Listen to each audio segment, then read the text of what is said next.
right, guys, we are back. Good evening, good morning, or good afternoon. As always, it is so great to see you here today. Now, friend, this is going to be a lot of fun. All right, guys, a few days ago, DJI released the Mavic Mini 2. And right after launching our video that we pushed out there, I was down at Best Buy picking up, well, my Fly More package for this little guy right here. And a couple really cool guys over there were able to help me out because they showed no inventory in Best Buy. And they actually were able to find two of these, and one was already sold, and well, I got this one. So today we're going to be talking about this, but before we get going there, hey, if you're new to the channel, I do want to welcome you here. If you are coming back for more, friend, you totally are awesome. Thank you for coming back.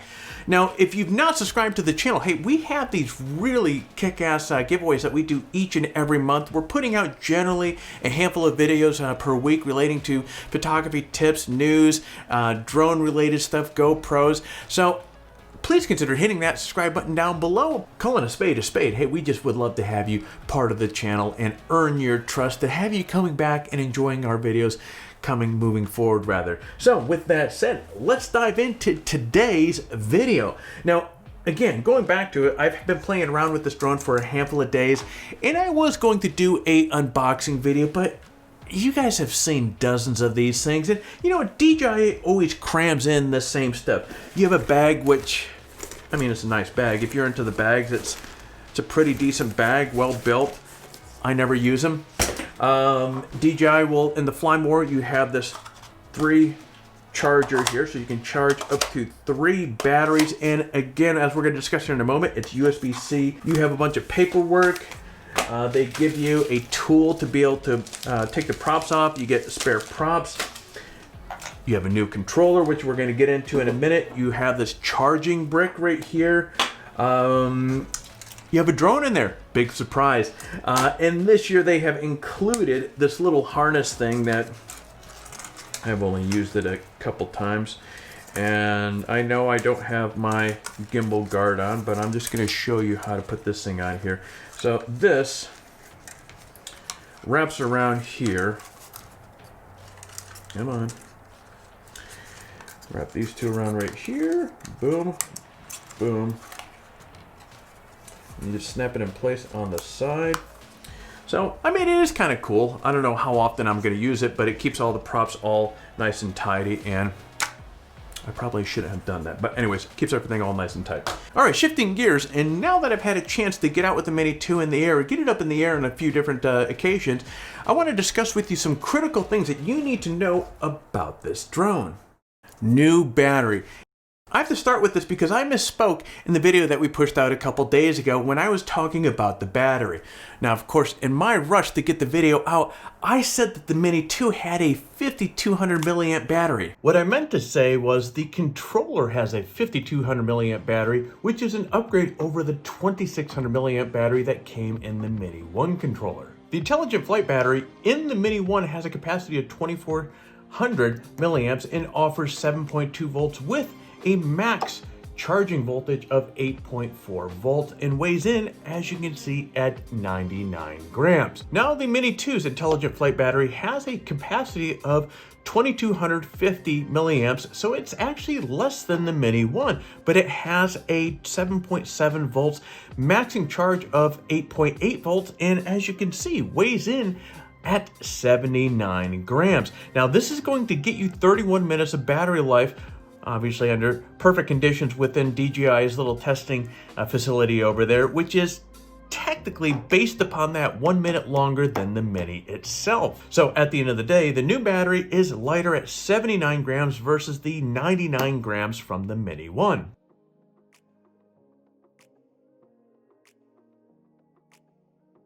Another question that came up is, can you use the battery from the Mini in the Mini 2? And as soon as I find one here, boom, okay. So this is turned off. Here is the Mini 2 battery. And again, you can't put the Mini 2 battery in the Mini 1. It's just a different size of it, but for whatever reason, the Mini 1 battery does fit in the Mini 2. Let's fire things up.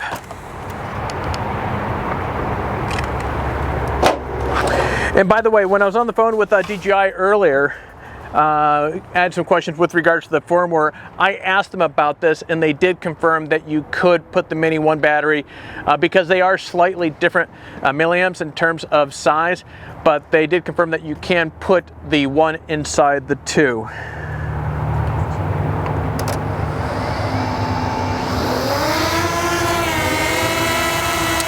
Boom. Now, on a related point, since the form factor of the Mini and the Mini 2 are virtually the same, many of the Mini 1 accessories, like your filters, should work on the Mini 2. 4K video. Now, the Mini 2 got a big boost in the video quality when compared to the original Mini 1. The original Mini offers 2.7K video at 25 or 30p, but the Mini 2 has a top-end video at 4K, 24, 25, and 30p, and you also get to 2.7K at 24, 25, and 30p. Now, the original Mini has 1080 video at 25, 30, 50, and 60p, while the Mini 2 has 1080 video at 24, 25, 30, 48, 50, and 60p. And the max video bitrate on this sucker right here is 100 megabits per second, which is moving along pretty well. The Mini 2 gives you 2.7K zoom at 4K or 2.7K and 4X zoom at 1080. Now, you can use the zoom a couple of different ways. You can either use the app, or you can use, actually, here we go. Press the function key on the top left portion of the remote here. While you're holding this down, hit the scroll button on the front, and that's going to zoom in and out for you. And again, depending on whether you're in 4K or 2.7K, you'll have the 2X zoom. If you are in 1080, then of course you're going to get the full 4X zoom there. JPEG and RAW. Now, the Mini 2 adds RAW imaging capabilities, which is a huge improvement considering the RAW image files that give you much more freedom in editing your photos and post-processing. Now, the Mini 2 also gives you features like auto exposure bracketing, time photos, pan mode, and 3 different panoramic options, including spear, wide angle, and 180 degree. Now, each type of pano shot is automatically stitched together, so you don't have to do any of that after the fact. Now, I've only done a couple panels with the Mini since I've had it here over the last few days, and in both cases, as you can see, when you look at over the ocean, you can see the software had a tough time stitching it together, so I'm not really sure what's going on with that, but I'll be definitely testing that out further and giving a follow-up on this as well. You get full manual control of the shutter speed and the ISO when shooting images and video as well. The aperture is fixed at the 2.8. You also have the ability to quickly transfer photos and videos to your phone as well. Now let's talk about Ocusync 2.0. Ocusync 2.0 is probably the biggest upgrade from the Mini to the Mini 2. Now, those of you that have the Mini know that the transmission system is Wi-Fi based, but with the Ocusync 2.0, the Mini 2 here has a far better signal strength and no interference. As a result, the Mini 2 has a much better range, up to 6.2 miles compared to the 2.5 miles in the Mini 1. Now, I didn't send my Mini 2 out 6.2 miles to test its range, but I can tell you that the signal strength and reliability of the signal with the Ocusync 2.0 gives me confidence to send the Mini 2 out further than I certainly would have with the original Mini. Now, here's another benefit of Ocusync 2.0. You can actually use it with the DJI Smart Controller.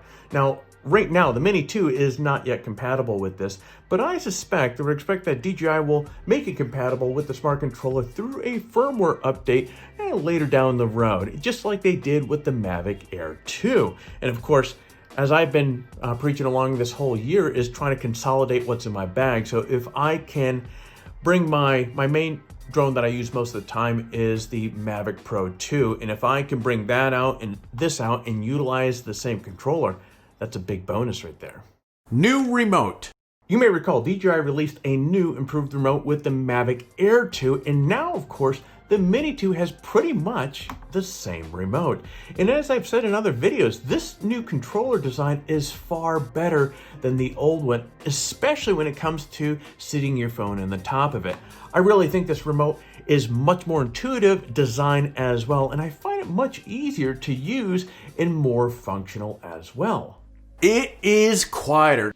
Now, the original Mini isn't exactly a loud drone during takeoff or in flight, but DJI has managed to make the Mini 2 even quieter. Okay, so let's talk about my sound test between both of these here. When DJI said it was going to be quieter, I expected quieter across the board. With the Mini 1, first off, between both of these, my baseline was 43, 44 decibels. With the Mini 1 idling right on the ground before liftoff, I was at 56 decibels. And when I rotated up and it was hovering about 1.5 feet off the ground, I was between 71 and 72 decibels. Now, when I fired up the Mini 2, one of the first things you notice is definitely a difference in the pitch sound. But at idle, the Mini 2 was at 58 decibels, which is technically 2 higher than the 56 of the Mini 1. Now, when I took off and it was hovering, again, about 1.5 feet off the ground, this is where you notice a little bit of a difference. It was 69 to 70 decibels. Was it something noticeable by ear? Not really. Again, it's the pitch that you notice more. And it does sound a little quieter, but you know, the machine doesn't lie. It's only about a decimal or 2 decimal difference here. So not a super big difference, but you know, technically when it's in the air, it is a tad bit quieter.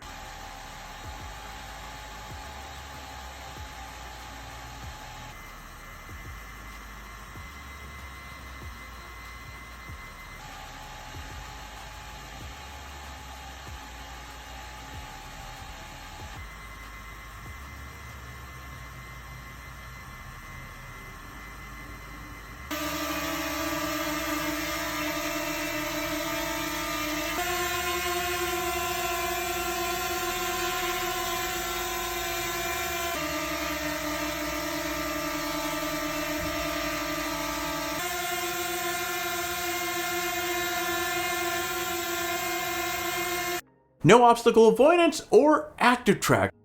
Now, one of the things that hasn't changed from the Mini 1 to the Mini 2 is the lack of obstacle avoidance. You still get the sensors on the bottom of the drone to help you land or fly indoors when you aren't relying on GPS. There's also no active track on the Mini 2. Active track allows the drone to follow you around. To do so, the drone needs obstacle avoidance, which is why active track isn't a feature in the Mini 2. Now, for me, it wasn't surprising that the Mini 2 lacks these features. DJI needs some ways to be able to differentiate between the Mini 2 and the Mavic Air 2.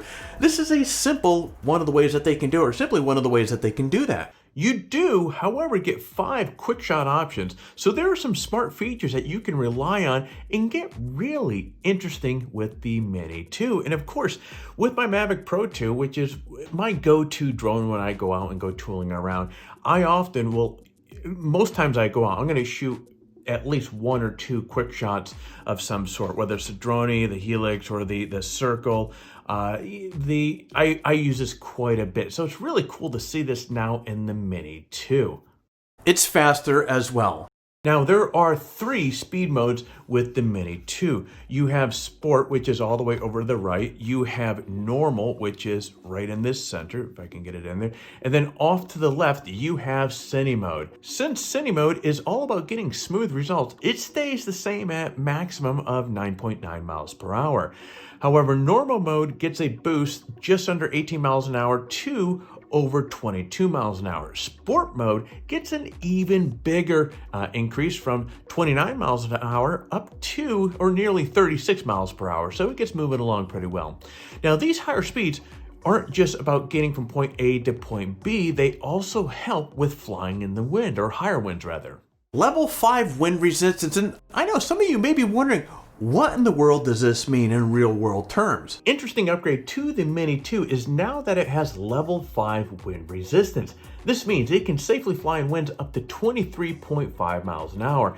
Now, in contrast, the Mini 1 has a level 4 wind resistance, which limits you to flying winds less than 19 miles an hour. Though it doesn't seem like a big difference, having that extra ability to fight the wind makes the Mini 2 noticeably much more stable when flying in windy conditions. Now, let's take a look at my wind test. Okay, now another point that we're going to test here is DJI had said that the Mini 2 is more wind resistant. It's a level 5 versus the original Mini was a level 4. So we're gonna let the wind do its thing here and let's see how it responds, how it holds up to the wind.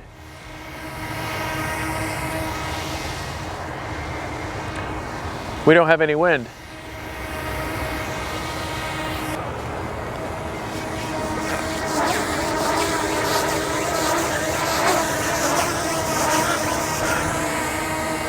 Not exactly gale force winds, but you know what, let's try something else.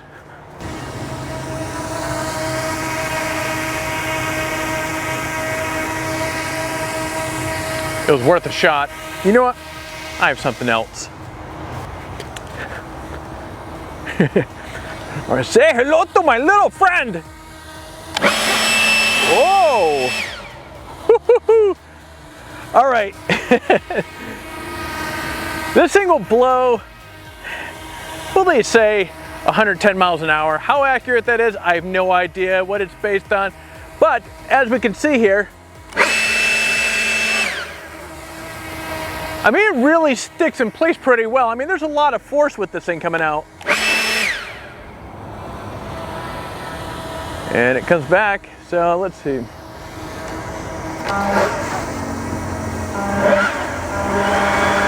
We'll go the slow first. As you can see, it's crabbing itself into the wind. I'm going to crank it up. There's really only 2 speeds with this thing. So it is really, it's working its ass off, but it's staying pretty close to on par where it's supposed to be. Okay, that's pretty impressive because, guys, this thing is,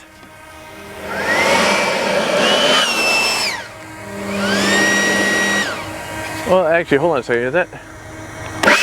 Oh, here we go. Okay, here we go. We didn't have it on turbo yet. Here we go. Okay, so it's really into the wind here. Microburst, anybody? That's stinking cool.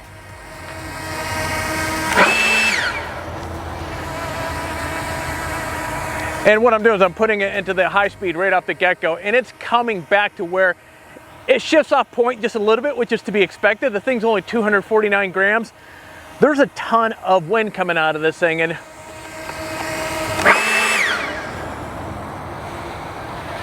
actually, I thought it was going to go over that time. All right, I had that pretty darn close, as you can see there, and it flung it over there, but it came back. That just goes to show how resilient that technology is and really what's all going on inside this thing. That's pretty darn cool. All right, a serious wind test. I went to the beach and the winds were blowing pretty good. And as you can see here, the drone did really, really well. It crabbed itself into the wind and held its ground. And one of the things that I did here is I actually raised the drone up to maximum altitude of 396 feet. And it really stayed put. And that's one of the big complaints that you had with the Mini 1 is that you can get up to some higher altitudes and so forth, and it would drift because it would have a hard time keeping up with the winds and so forth. The Mavic 2, the Mini 2 really held its ground. USB-C charging. The Mini 2 offers USB-C charging on the port on the back of the drone. Now this is a big upgrade from the micro USB ports that were in the Mini 1. And of course you can also remove the Mini 2's battery and charge it in the actual charger itself. Now in this case, to speed things up, because the charger is going to charge each battery up in sequence. So what I did is I took one of the batteries, or kept one of the batteries in the drone itself and kept the others there. So it's kind of a 2-for-1 charging situation there. But yes, so you have options here, which is really, really nice. The new controller is also charged by USB-C, and so is the 3 battery charger that comes with the Fly More combo. So it's really nice to have everything charged via the same type of connection. And I have to say that taking into account all the improvements that DJI made to the Mini 2 from the original Mini 1, this thing is an incredible value. I mean, the original Mini was a great value too, but DJI has definitely knocked it out of the park with the Mini 2. There are so many excellent features on this drone, some of which you just wouldn't expect at $449 or $599 for the Fly More combo. Kudos to DJI for rocking this one out. Now, if you're a beginner, this is the drone to get for sure. But if you are a beginner, this could be a great addition to your kit. I know for me, the Mini 1 really didn't get used much. The lack of 4K and the reliable transmission were kind of buzzkills for me. Actually, my son enjoys flying this. With that said, the Mini 2 will be a tool that I'm going to use in my camera bag more often. So far, it's been a fantastic drone, and I like the features that DJI has crammed into this thing. Now, I'm going to have many more Mini 2 videos coming up, so be sure to check out or come back to watch those in the upcoming weeks. All right, let's move on and talk about our current giveaway, which, by the way, ends in a few days. We have these prizes up for grabs: a f-stop Dalston backpack, a Wander Dual Day Pack, a $100 Adorama gift card, and of course, guys, entering the giveaway is really easy. Step 1, like this video and subscribe to our channel. Step 2, leave a comment below. In fact, the more of our videos that you watch and leave a comment on, the more chances that you have to win. So get watching some of our videos and leave some comments. Step 3, register on PhotographyTalk and introduce yourself in the forum. Now, if you have introduced yourself in the forum during one of the last giveaways, you are still eligible to win. But as I keep saying, come on by, swing by, say hello, let us know how you're doing. Friend, that is it. Now, for complete details on the giveaway, including how to register on this site or to say hello in the forum, check out the description below. Good luck. Well, there you go, guys. This was another fun video to put together. If you found some value, if I was able to help you make a decision between which one of these drones is right for you, do me a favor, hit that like button down below. Do all that YouTube stuff that really does help the channel out. And as I mentioned earlier in the video, I hope I earned you subscribing to the channel. With that said, guys, oh, and don't forget to hit the bell to be notified each time that we come out with a new video. All right, guys, that's all I have for you today. You get out there, stay healthy, and create your best shot.